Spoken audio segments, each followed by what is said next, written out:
60 years ago in the hills of Tennessee.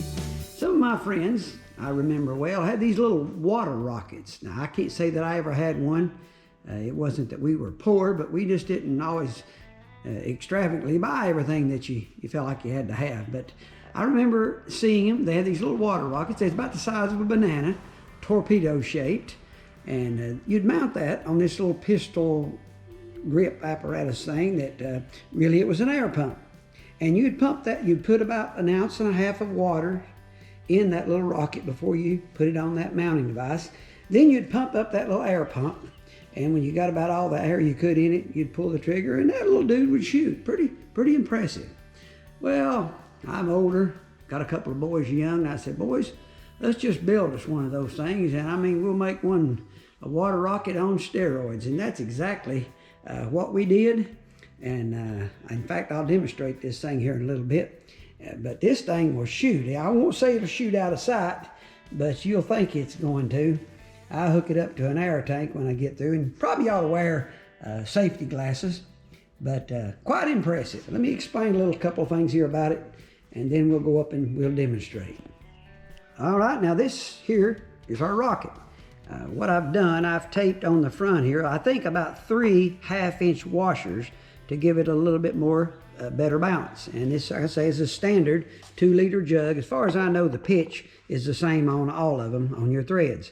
Now what you do here, like I say, you can get, I had some solid PVC, but if you don't, you can always just glue up different sizes of PVC pipe and make about any size that you want. Let it dry real good. But the secret for threading this is you do it upside down and backwards. I thread 99% of my threading, I do that way, but this is something good to practice on because you're not going to hurt anything.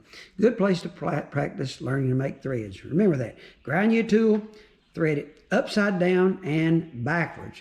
All right, glue you a standard piece. I think this is probably 1/2 inch standard PVC. Now this tail fin, now you could rig up something, but I found it's a whole lot better when you're in Gatlinburg, Pigeon Forge, stop one of those fireworks places, pick up about, I don't know, they might be $3, one of those larger rockets, because this fin, you're not going to make anything that durable for that price.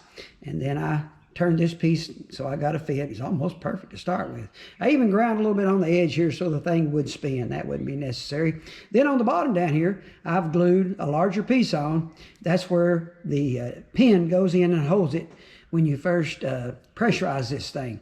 But what you're going to do, you're going to put about, let's just say 3/8 volume of water in that thing.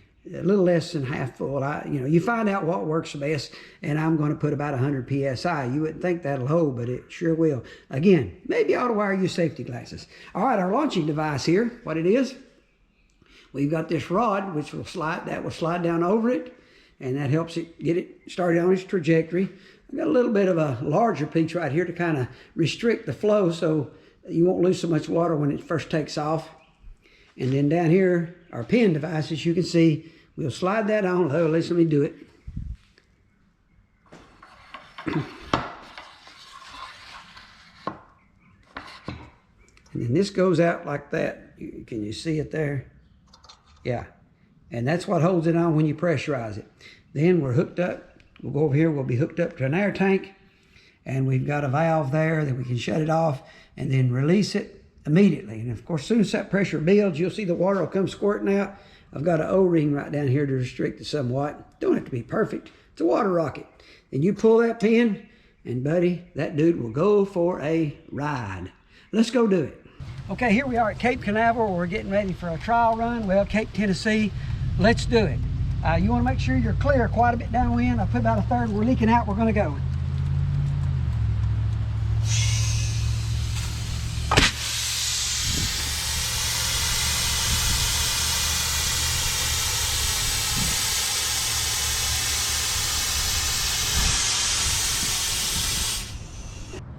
All right, we shot that thing. You can see I've set this at about a 30-degree angle off of perpendicular so it wouldn't go so far. I stepped it off where I recovered it. It is about 145 yards at that steep of an angle going this way. There again, make sure there's nothing downwind because it can really go. And you can see how that impact, it just turns itself inside out You can blow that back out and do it till the thing cracks or put you a new one on there. But takes a nice trip. Hope you enjoyed it. Well, we had a little fun in our session today. And let me quickly remind you parents and grandparents that have influence over younger people, play is a child's work. You never know how something like that bottle rocket there can make something click in a child's mind and point him on a path of engineering, some productive field that they can make a good living and be a profitable citizen. I remember reading or hearing in Charles Lindbergh's story of his life. He said, when I took that first flight, something clicked. My life was forever changed. Let me quickly relate a little story. It happened during World War II. In fact, the U.S. government is one that printed this pamphlet. I'm awful bad when I read an article I like or a story, a book is good, I'll loan it. It never gets back. So I have to relate this from memory the best that I can. It was told by a man by the name, I think, Dr. David Grant. Now, don't hold me to that because, like I say, I could not find the article again. But Dr. Grant related this story when he was in medical school.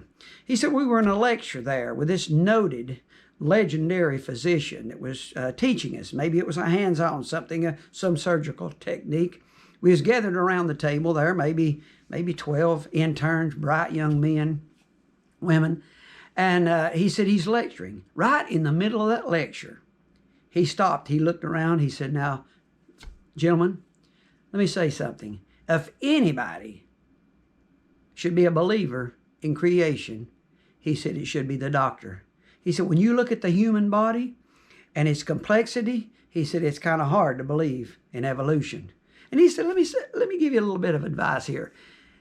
I challenge you, if you've never done it, for 1 month, you read the Sermon on the Mount. When you have time, you read that. Think about it. Meditate on that. He said, I guarantee you, you'll be a changed man.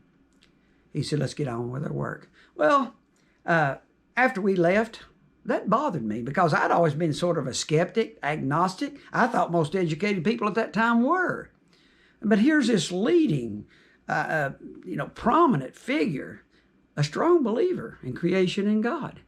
He said, I better take him up on that challenge. And he said, I did. I read that when I had an opportunity for about a month's time. He said, he was right. I was converted. I became a changed man. Selah, you think about that.